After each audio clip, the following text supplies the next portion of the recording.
Welcome to yet another Brit and Yankee craft beer channel video. But it is not today beer at all. As you saw from the opening, we're doing spirits, we're doing gin. And I have celebrity gins in front of me to taste. This is going to be a first for us. To help me do it, the man sitting in front is Mr. Ed Malnar from Pollyanna Brewing and Distillery. We'll get to him in just a second. He's one of the celebrities. And then the other man, of course, is my co-host for many a good video and podcast, Mr. Ken McMullen. Currently on your own. Between gigs. Between gigs, as they say. So if anybody's looking for a brewer, Ken is your man.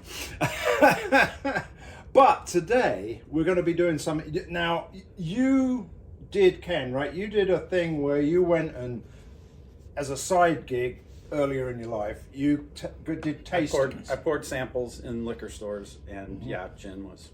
But you weren't supposed to taste it. Oh, apparently he did. Pretty hard to sell something you haven't tasted. Well, there you go. Anyway, and Ed, of course, we'll get to Ed in just a second because he's one of our celebrity gins.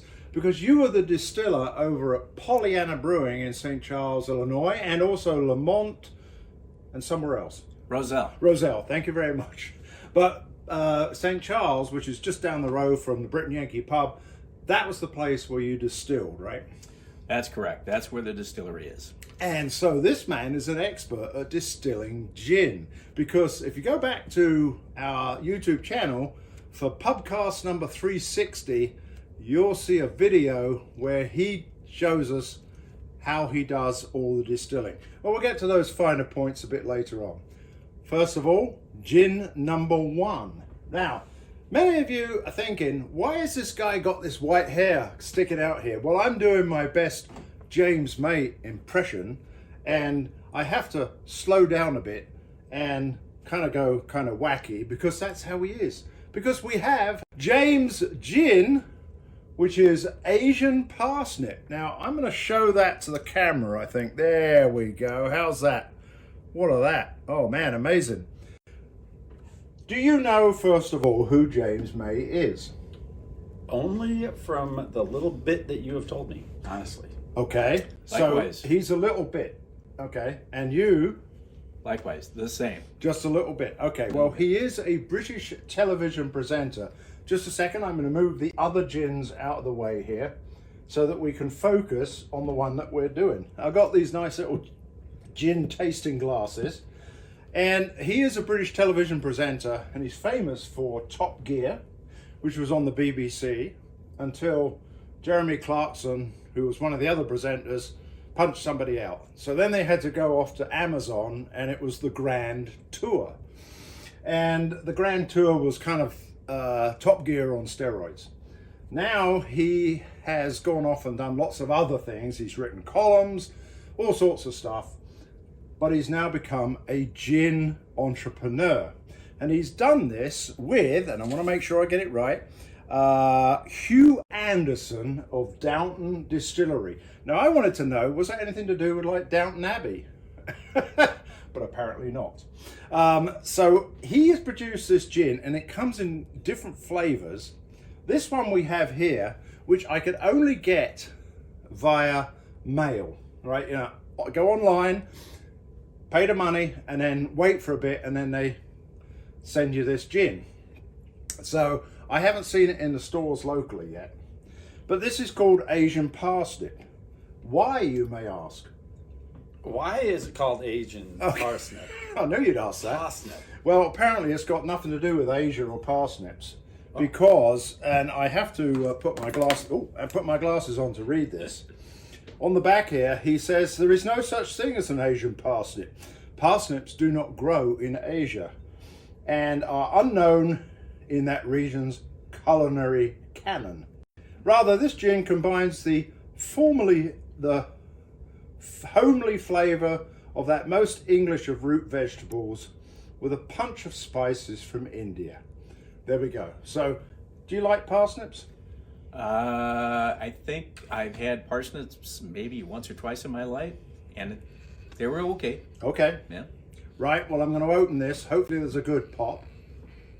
Oh, there's a little... There we go. Oh, goodness me. Oh. Goodness me. Guess what? I smell. Now, I'm going to have to pour... I'm not very good at pouring out spirits. So we have to pour out just a little bit. Is that enough, Ed? Yes. Good enough for a tasting? There we go. Fantastic. Get that in there. And we'll get that in there. And I would say that over here in the States, and that's where we are. We're at the Brit and Yankee pub in deepest West Chicago. And this costs $52 a bottle. Now that includes the tax and online and everything. And I thought that was pretty expensive compared to some of the others that we have here. So anyway, there we go. So I've closed that up. Now, Ed, you are the aficionado for tasting. So what do you reckon? You're doing like one nostril and the other? Yeah. You know, you could plug one nostril and do the other, and you're going to kind of divide up what you would normally be picking up to kind of fine tune on what it is, because one nostril smells a little bit, or senses a little bit different than the other. Okay.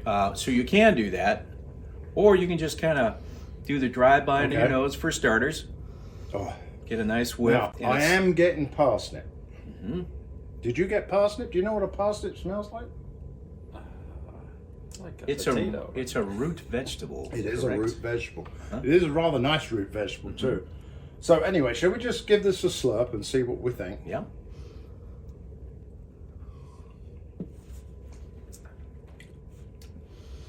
Now I'm not... I usually do not drink shorts and things like that. I stick with beer, as you know. As you can see. But Did you just say shots? Huh? Did you say shots? Shorts. Shorts. Did we say Shorts. the same These are thing? called shorts. Short, You can or call them like short short as or well. tall? It is a little bit short. I just I don't wanted know. to clarify. Yeah. There's liquor. nothing Okay. wrong with being short. Nothing wrong with being short. That's why he's on a chair. Or I could say, look, he's standing up. And I still look short. Anyway, so my first, when I take a sip of this, is it's the same with all liquor.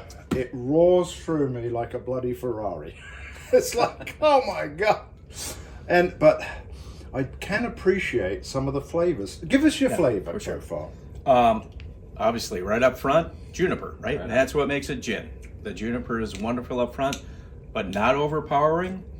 To your point, Phil, that the parsnip does come through, and to me, that's perceived as a root vegetable, a root botanical. So it's kind of earthy. So that kind of balances out some of that sharp juniper with some lower note earthiness. And what are you getting? Anything different? Get any citrus in there? Yes. A little citrus and like lemony. There may I have be- to say that it is quite tasty, and the second sip definitely is easier going down. The first one was like, oh my God, yeah. It's acclimation, and you do the same thing drinking a sour beer. You take a couple sips, and That's then true. your palate's kind of ready to taste it. So some of the things that are in this, okay, now parsnip, ginger, caraway seed, cubeb pepper, and you know what that is? No. Fenugreek, I think I know what that is. Cardamom, grains of paradise. Hey, you put that in beer, don't you? Yeah. Licorice root. No, licorice rocked. Is that R-O-G-T? Root. It's It's root. Okay, it is root. Oh, there's a mark on it, yeah. Sweet orange, juniper, down the end there, angelica root, and coriander seed. And, wow, okay. So do we like this one? Yeah. Well, it's only the first one we've had, so we have to like it, don't we? No, I think it's a nice gin. Yeah. It's nice. It Well, is. Ed, you're the gin expert. Let's put that in quotes. Expert. I have developed a gin and distilled a gin and produced a gin. So I know a few things about gin, but this is a good one, and I think one of the things I like about it, maybe for me, a little bit beyond the parsnip. I mean, the earthy, rooty notes of gin are a thing that needs to be there, but I prefer the higher notes, like the citrus that Ken was picking up. And what else? I wasn't getting any cardamom, but maybe that's a good thing because you can go overboard with cardamom really quick.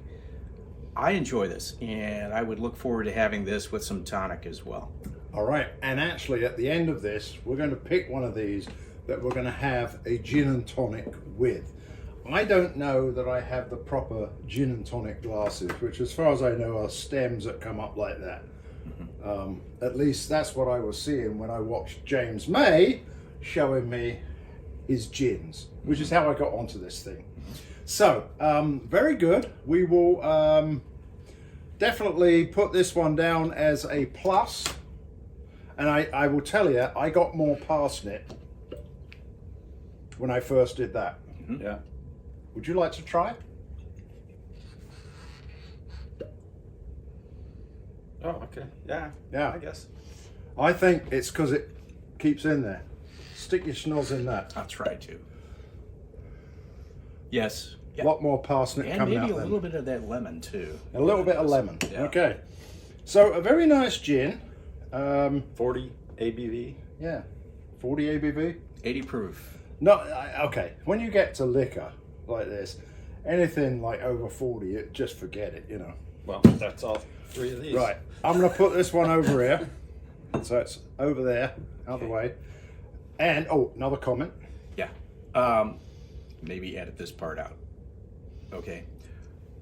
Just to talk about gin, you're not going to find any gin less than 40%. The minimum is 80 proof. Oh. So these are all kind of like on the low end. It's kind of like where you want it. You don't want the alcohol to overpower.